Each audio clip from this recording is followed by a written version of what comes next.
Okay then, hi there all. I just wanted to show a little project I've been working on. It's a project I intend to be working on over the next couple of months, and have been indeed working on it for a few months already. And it is just well, I'll get it up and running.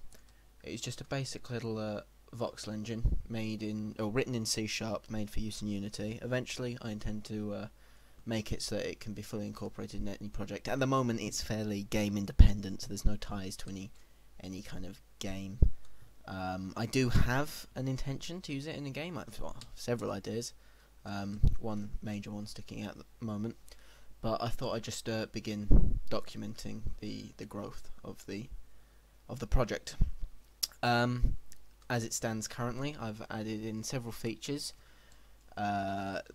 Saving and loading the voxel data, as can be seen here. When I created this, it automatically started with this. So this was the last time I was mucking around with it and saving.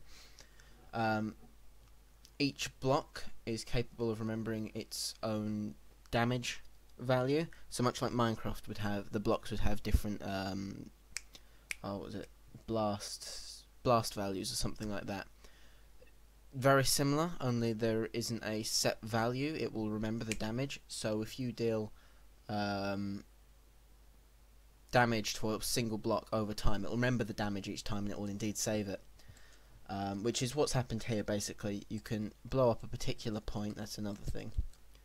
You can blow up a particular point, and it will do that amount of damage here. If you look in the top left corner of the screen, you'll see that the damage is set to 50, the radius of 10. Here. Now that's obviously not what's happened here, but because each of these blocks, when they spawn in, has 40 health, or can essentially take 40 points of damage, only the closest blocks actually take enough damage that would destroy them. If I was to click in a similar place again, you can see that the area is much larger. Now this is all fairly basic stuff. Where it gets a little better, where I'm more proud of this, is with the connected textures. Now this really isn't a very good example for the connected textures, because it's a very boring texture that I've implemented, because I'm no texture artist, and yeah, it's not excellent. It's a fairly repeating pattern, and the actual connected texture itself doesn't loop, so the edges don't actually match up. You can see along this line here where they haven't matched up, but otherwise, if I destroy here, so you've got an idea of scale, you can see how the textures will map against each other block to block. So you can imagine if my artistic ability was somewhat less poor, it would look quite nice, essentially. That's something I will be working on and improving, the connected texture thing. What else? Now, the big feature, the feature I'm really proud of, is the way in which. So, imagine Minecraft, for instance. You've mined. Anyone that's interested in voxel engines likely to know Minecraft. You mine the block of a tree, or you cut down the bottom of the tree, and of course the tree remains floating. Kinda sucks. Breaks the immersion. Not only will this deal with that, but the resulting physics body. Let me just break a bit off here. There's no, before I do this final bit, there's no structural kind of oh no, it's not, it doesn't, you can have a block stretching out quite a long way from the main body. So the point being, in real life with actual simulated gravity, you would assume that this chunk here would be enough to break here. There is no simulation of structural stress. That's it, structural stress. There's no simulation of that in this. But there is a general structure thing. So if it breaks off, so I will now break this. I can see very quickly that breaks off, and this body, if I just reduce the radius, can indeed still be damaged. And if I wanted, I can split it up again. There are still issues with it, as you can see there. That's to do with the multi-threaded approach I've taken to this, and it is definitely in need of fixing, and something I will be doing very soon. But at the moment, I'm pretty pleased with how it's turned out. So there we go. You can see that one split up. Yeah. So this is where it stands at the moment. It's pretty quick, if I say so myself. Oh, loading and unloading regions. So think Minecraft chunks. When a chunk is surrounded on all sides, because again, I'm going to liken this a lot to Minecraft because I feel it's an example that most people will know, and indeed it's the one that first got me interested in the whole kind of voxel voxel games, essentially kind of dynamic terrain, dynamic objects, that kind of thing.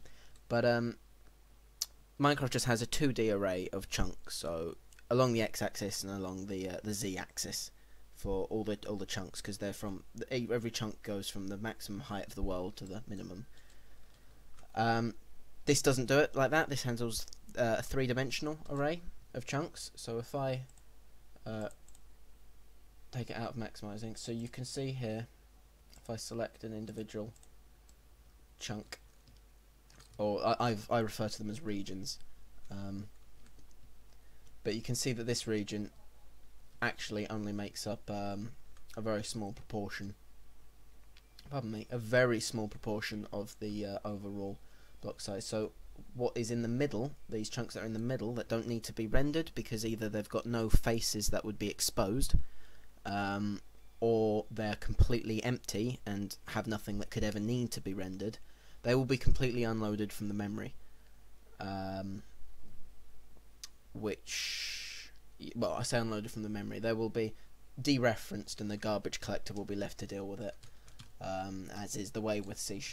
But yes, that means there's nothing I'm keeping a reference to that I don't need to. There is, of course, the problem with in Unity with instantiating and destroying objects over and over again as and when necessary.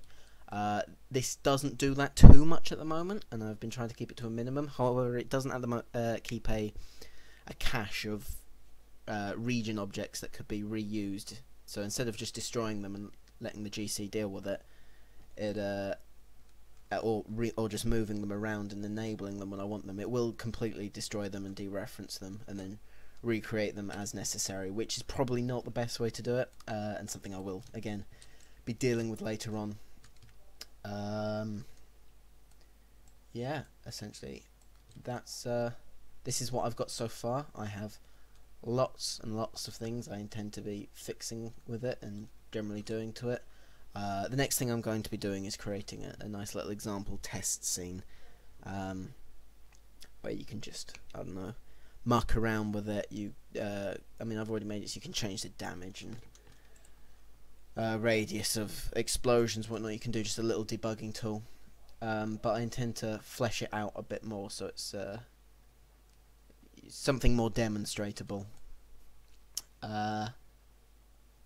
And also, of course, there's, as I said, the breaking regions issue.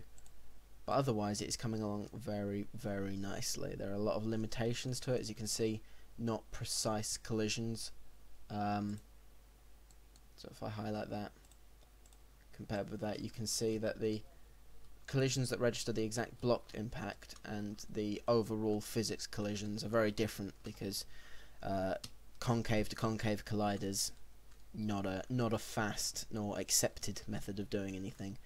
So subsequently I have to use convex collision collision meshes built from concave, more precise data. So you can see, if I on the left here, you can see as I highlight the concave colliders, you can see the precise mesh that's building this thing, and it doesn't use any kind of greedy meshing at the moment. That's actually the top thing on my priority to sort out next. But so you can see the precise collisions that will be used when for specific block damage. So when I'm clicking, where it's registering that. But the actual physics collisions, where the physics engine in Unity handles that all. That's all done using these convex collision meshes, which are obviously much faster, much nicer, but they're not ideal. And I have got ideas for how to solve such an issue, but yeah, the potential overhead. I fear that any kind of... Essentially, I just need to I need to think of a good way of implementing it so that that it will be feasible.